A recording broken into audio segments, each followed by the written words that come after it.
నమస్తే welcome to our channel. ఆంధ్రప్రదేశ్లో ప్రస్తుతం కల్తీ మద్యం వ్యవహారం రోజు రోజుకి కూడా చర్చనీయాంశంగా మారుతుంది. మరి ఈ కల్తీ మద్యం వ్యవహారం తెరపైకి రాగానే టీడీపీ నేతలని ఆ పార్టీ నుంచి సస్పెండ్ చేసిన సంగతి తెలిసిందే. మరి ఏ విధంగా అయినా సరే ఈ ఇష్యూని అడ్డం పెట్టుకుని వైసీపీ రాజకీయంగా లబ్ధి పొందాలని చూస్తుందా?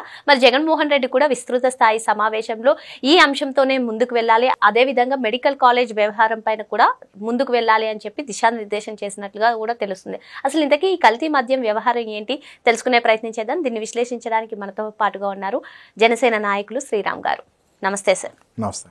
కల్తీ మద్యం వ్యవహారం తంబాలపల్లి నియోజకవర్గం ములకల చెరువులో కల్తీ మద్యం తయారు చేస్తున్నారని ఎప్పుడైతే బయటకు వచ్చిందో అప్పటి నుంచి కూడా వైసీపీ ఈ వ్యవహారం పైన తీవ్ర రాద్ధాంతం చేస్తుంది సార్. కూటమిని ఇరకాటం పెట్టాలని కూడా చూస్తుందని చెప్పి వైసీపీ అనుకూల మీడియా సంస్థలు అయితే ప్రచురిస్తున్నాయి. ఏంటి అసలు ఈ కల్తీ మద్యం వ్యవహారం ఏంటి? దీన్ని అడ్డు పెట్టుకుని రాజకీయం చేయడం ఎంతవరకు కరెక్ట్? జగన్మోహన్ రెడ్డి రాష్ట్ర వ్యాప్త ధర్నాలకు కూడా సిద్ధమైనట్టుగా కూడా తెలుస్తుంది. ఏం చెప్తారు? యాక్చువల్గా అండి, కల్తీ మద్యం అనే కాదు, ఏ ప్రభుత్వం అయినా సరే ఏదైనా ఒక తప్పు జరిగి ప్రజలు బాధలు అనిపించే ప్రజలకు నష్టం జరిగినప్పుడు దాని నివారణ చర్యలు తీసుకోకపోతే ఇమ్మీడియట్గా ఆ జరిగిన తప్పుని ఇంటెన్సిటీని బట్టి ప్రాణాలు పోవచ్చు, ఒకసారి హాస్పిటల్ బారిన పడవచ్చు. నివారణ చర్యలు తీసుకోకపోతే అప్పుడు నువ్వు ధర్నాలకు వెళ్ళాలి. నేను చెప్పాలంటే లిక్కర్ స్కామ్ ఉంది తెలుసు, almost 3,500 crores, more than 30,000 people ఇదయ్యారు. కానీ ఇప్పటివరకు ఏమైనా న్యాయం జరిగిందా? ఏమైనా నివారణ చర్యలు చేయాలి? ఎగ్జాంపుల్ రెఫర్ చేస్తున్నాను నేను. అదే ఇది కల్తీ మద్యం ఇది రాగానే ప్రభుత్వం ఏం చేసింది, కూడా చాలా చిత్తశుద్ధితో ఇమ్మీడియట్గా ఎక్కడా లేట్ లేకుండా ఎటువంటి ఫర్దర్ కన్సిక్వెన్సెస్ అన్ని ఇంకా డ్యామేజ్ అవ్వకుండా ముందే నివారణ చర్యలు తీసుకుని ఇమ్మీడియట్గా ఏం చేశారంటే వాళ్ళిద్దరిని సస్పెండ్ చేశారు. అది ప్రభుత్వం, ఈ ప్రభుత్వం కదా, ఎక్కడ ఏ స్టేట్ అయినా ఎక్కడైనా సరే ఎక్కడ ఏ ప్రభుత్వం అయినా తప్పులు జరుగుతుంటాయి. 100% ఎక్కడా కూడా పర్ఫెక్ట్ చాలా చాలా కష్టం. కానీ ప్రభుత్వం ఏం చేస్తుంది, తనకున్న వ్యవస్థతో తనకున్న బ్యూరోక్రాట్స్, అదే పొలిటికల్ పీపుల్ అవనివ్వండి, అది ఐఏఎస్ ఆఫీసర్, ఈ వ్యవస్థ అంతా ఏం చేస్తారు, సిస్టమేటిక్గా డిసిప్లిన్డ్గా చేయాలని ట్రై చేస్తుంది ఏ ప్రభుత్వం అయినా సరే. చేసినప్పుడు అవుతుంది చిన్న ఉన్నప్పుడు ఏం చేయాలి నువ్వు. ఇప్పుడు ఫర్ ఎగ్జాంపుల్ నేను రెఫర్ చేస్తున్నాం, మళ్ళీ లిక్కర్ స్కామ్ ఉంది, ఎన్ని వేల కోట్లు స్కామ్ జరిగినా, ఎన్ని ప్రాణాలు పోయినా, ఏమైనా చెల్లించారు ఎవరైనా? వీళ్ళు అసలు కనీసం చెల్లించలేదు. కానీ ఇక్కడ back to the our current position చూడండి, ఇలా అవగానే ఏం చేశారు, ఇమ్మీడియట్గా దాని మీద ఒక డిసిప్లినరీ చేసి ఇమ్మీడియట్లీ సస్పెండ్ చేసి, ఫర్దర్గా కూడా సస్పెండ్ చేసి ఆగిపోయేది నా మాత్రం కాదు, అది ఫర్దర్గా ఇంకా ఇవాళ కొల్లు రవీంద్ర గారు కూడా ప్రెస్ మీట్ చూస్తే కనుక ఫర్దర్ డ్యామేజ్ అంటే ఏం జరుగుతుంది ఏంటి డీటెయిల్డ్ కావాలి మొత్తం. వీళ్ళు ఇంకెవరున్నారు ఏంటంటే అంత నిష్పక్షపాతంగా అంత చిత్తశుద్ధి చేసి కూటమి ప్రభుత్వం. ఎందుకంటే మీరు చూస్తే కనుక అటు చంద్రబాబు నాయుడు గారు కానీ, ఇటు పవన్ కళ్యాణ్ గారు కానీ, ఈవెన్ జనసేనలో కూడా చూడండి, ఏమైనా చిన్న మిస్టేక్ చేస్తే ఇమ్మీడియట్గా లెటర్ సస్పెండ్ చేసేస్తారు. That is the disciplinary thing. అది ఎక్కడైనా ఏ రాష్ట్రంలో అయినా సరే ప్రభుత్వం యాక్షన్ తీసుకోకపోతే అప్పుడు అపోజిషన్ ప్రతిపక్ష పార్టీ అయినటువంటిది నిరసనలు కానీ ధర్నాలు కానీ వ్యక్తం చేస్తాయి, తెలుపుతాయి. కానీ ఇక్కడ ఆంధ్రప్రదేశ్లో వచ్చేసరికి ప్రభుత్వం యాక్షన్ తీసుకుంది, అయినా సరే ప్రభుత్వం యాక్షన్ తీసుకున్నట్టు వైసీపీ ధర్నాలు కానివ్వండి, ఈరోజు జగన్మోహన్ రెడ్డి గారి పర్యటన కానివ్వండి, యూరప్ వెళ్ళొచ్చిన తర్వాత రాష్ట్ర వ్యాప్త ధర్నాలు కానివ్వండి, వీటన్నిటిపైన కూడా మీ అభిప్రాయం ఏంటి? ఏదైనా ప్రజల్ని ఏదో రీజన్ తీసుకుని ఏదో కారణంతో, ఇప్పుడు ఏ రీజన్ దొరకనప్పుడు ఏం చేస్తారు, ఒక చిన్న రీజన్, ఏది చిన్నది దొరికినా, ఏ చిన్నది అది నర్సీపట్నం కాలేజీ కానీ ఇది కానీ ఎప్పుడైనా చూడండి, లాస్ట్ ఒక 6-7 months 10 months ఏ చిన్న రీజన్ దొరికినా దాన్ని ఆసరా చేసుకుని ప్రజల్లో భయాందోళనకు గురి చేసి, కన్ఫ్యూజన్ గురి చేసి, ప్రజలను తప్పుదో పట్టించాలి చేసే కార్యక్రమాలు అంతే.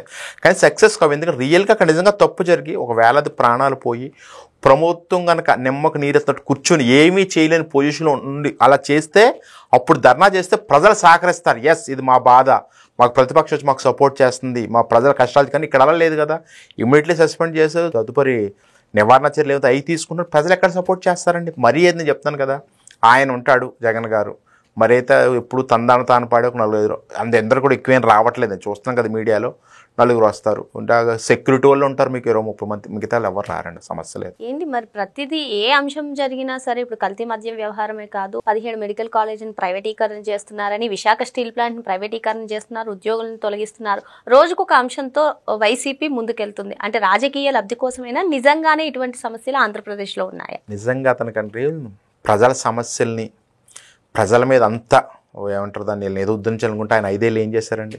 తీయండి అసలు మొత్తం 5 years మీరు ఏం చేశారు? అసలు ఏమన్నా చేశారు ప్రజల కోసం? అభివృద్ధి ఏమన్నా చేశారు? రోడ్లు వేసారా?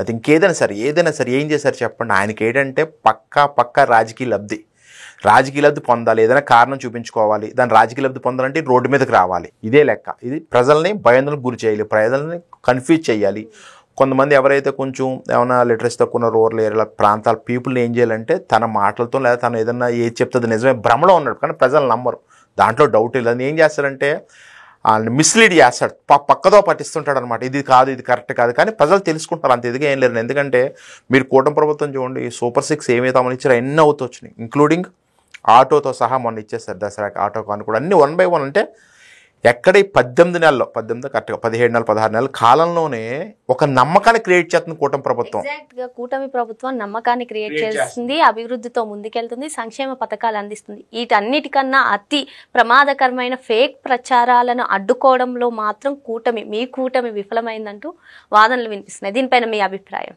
ఏమైందంటే అభివృద్ధి మీద ఎక్కువ దృష్టి పెట్టారండి. నేను పర్సనల్గా కూడా అక్కడ అనేది ఏంటంటే మీరు చూస్తే కనుక విమర్శల కన్నా చెప్పుకోవడం కన్నా ఎక్కువ మీరు నేను పర్సనల్గా చూసిన చంద్రబాబు పవన్ కళ్యాణ్ గారు లోకేష్ గారు కానీ పని పని పని ఏం చేయాలి. డిఎస్సి చూడండి ఎంత పెద్ద వర్క్ తెలుసు అది.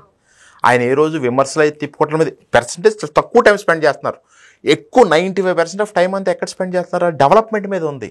వీళ్ళకి సూపర్ 6 ఇలా పెట్టాము, డిఎస్సి చేస్తాను ఏం చేయాలి, ఆటోకి ఇస్తాను ఏం చేయాలి, అలాగే రైతులకి రైతు భరోసాలు, అన్నదాత సుఖీబాబు ఏం చేయాలి, ఇది ఎప్పుడు మైండ్ అంతా వీళ్ళకి చేసినవి చెప్పుకోవడంలో కూడా విఫలం అవుతుంది అనే వాదన. అంటే విఫలం అన్న నేను అనేది ఏంటంటే కొంచెం అంటే దాన్ని నా వేడేస్ మీన్స్ మార్కెటింగ్ స్ట్రాటజీ అని దాన్ని చెప్పుకోవడం కొంచెం వెనుకబడిందేమో, కానీ ప్రజలకు తెలుస్తుంది. సోషల్ మీడియా చాలా ఫాస్ట్గా ఉంది ఈ రోజున, ప్రభుత్వమే చెప్పాల్సిన అవసరం లేదు. సోషల్ మీడియా ద్వారా చాలా చాలా చోట్ల కామన్ పీపుల్ కూడా సోషల్ మీడియాలో అన్నీ తెలుస్తున్నాయి. కానీ ఎక్కడో చెప్పాను కదా, ఎక్కడో రూరల్ ఏరియాస్లోనూ ఎక్కడో కొంచెం తెలియని తోట ఎక్కడైతే అది ఉందో అక్కడ మిస్లీడ్ చేయడానికి ట్రై చేస్తున్నారు. అంతే అడ్వాంటేజ్ గా తీసుకుని వైసీపీ రాజకీయంగా లబ్ధి పొందడం కోసం ఈ ఫేక్ ప్రచారాలకి ఎక్కువగా తావునిస్తుంది అనే వాదనలు కూడా వినిపిస్తున్నాయి.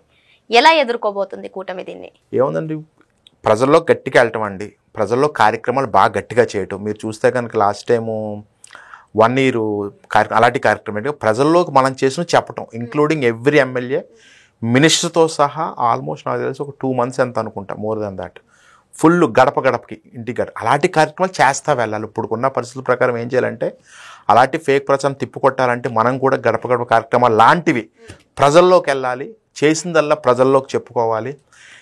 ఈ సందర్భంగా నేను మా నియోజకవర్గం సంబంధించి చెప్పాలి మీకు, నియోజకవర్గ ఎమ్మెల్యే మినిస్టర్ సుభాష్ గారు టైం వచ్చినట్టు చెప్తున్నాను. మొన్న అదే అనుకున్నాం మేము, ఆయన చేసింది చాలా చేస్తాడు. అసలు ఎంతలా చేస్తారంటే చాలా విపరీతంగా అన్ని కార్యక్రమాలు సొంత డబ్బులతో సొంత నిధులతో అన్నీ చేస్తుంటే జనాల్లోకి వెళ్ళట్లేదు. అది సేమ్ ఈ కైండ్ ఆఫ్ సినారియో. అంటే చెప్తున్నారు, కొంచెం పిఆర్ ఇస్తారు, పబ్లిక్ రిలేషన్తో ప్రెస్ మీట్కి ఇస్తారు, అన్నీ ఇస్తారు, కానీ ఇంకా పూర్తి గట్టిగా వెళ్ళట్లేదు. నేనే అన్నాను స్వయంగా, నాకు తెలిసి 18 నెలల్లో సీఎం రిలీఫ్ ఫండ్లో ఆల్మోస్ట్ కొన్ని లక్షల పేదలకి స్టేట్ లెవెల్లో చేశారు చంద్రబాబు నాయుడు గారు, మా నియోజకవర్గంలో కూడా చాలా చేశారు. మీరన్నట్టే ప్రజల్లోకి తీసుకెళ్ళడానికి ఏం చేస్తున్నామంటే మేము మండలం విడగొట్టుకుని ఊరు విడగొట్టుకుని ప్రజల్లోకి, అలాగే స్టేట్ లెవెల్లో కూటమి ప్రభుత్వం యొక్క చేసే కార్యక్రమాలన్నీ కూడా మంత్లీ వైజో క్వార్టర్లీ వైజో కార్యక్రమంగా ప్రతిదాన్ని కూడా ప్రజల్లోకి తీసుకెళ్ళాలి. అలాగే ఏవైతే ఫేక్ ప్రచారాలు ఉన్నారో అలాగే కార్యకర్తలందరూ కూడా తిప్పుకొట్టాలి గట్టిగా సోషల్ మీడియా ద్వారా. మరి మొత్తానికి జగన్మోహన్ రెడ్డి చేస్తున్నటువంటి పర్యటనలపైన మీ అభిప్రాయం? అవి నామకే వస్తే అండి, 2 days వస్తాడు,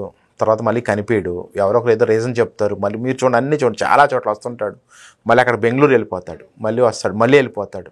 ఈసారి యూరోప్ అంటారా? ఎలాగ వెళ్ళటం మీకు బాగా ఇబ్బంది పడేది ఎక్కడంటే, ఇంకా కానీ 1% ఏమైనా నమ్ముకున్న ఉంటారు కదా కొంచెం Tier 2 లీడర్స్ కానీ, వాళ్ళు బాగా ఇబ్బంది పడతారు. నేను చెప్తున్నాను కదా, ఆయనకి ఎప్పుడు ఏం ఇబ్బంది ఉండదు, ఆయనకి వెళ్తాడు బెంగళూరు కానీ ఎక్కడికైనా వెళ్తాడు, యూరోప్ వెళ్తాడు వస్తాడు. ఆయన ఏంటంటే ఆ మూమెంట్లో ఏదో ఆయన దగ్గర ఎప్పుడు కూడా కరెక్ట్ ఇన్ఫర్మేషన్ ఉండదు. మీరు ఏదైనా చూడండి, కరెక్ట్ ఇన్ఫర్మేషన్ ఉండదు, కరెక్ట్ సజెషన్ ఉండదు, అడ్వైజ్ ఉండదు. వస్తాడు ఒక్క 2 days 1 day అది దిశానిర్దేశం అంటే మీరు చూడండి, మళ్ళీ 2 daysకి ఏమి ఉండదు. ఈ 2-3 days అర్థం, ఎందుకంటే నివారించాలి ఎప్పుడో తీసుకున్నారు, అన్నీ చేసుకున్నారు. ఈ నాయకుడే కాదు, నేను జగన్ అయినా అంటలేదు, జనరల్గా ఏ నాయకుడికన్నా ప్రజాబలం లేనప్పుడు, మనం తీసుకున్న సమస్య మీద సరైన నిజాయితీ లేనప్పుడు, నిజం లేనప్పుడు ఏ సమస్య మీద ప్రజల్లోకి వెళ్తే నిలబడు.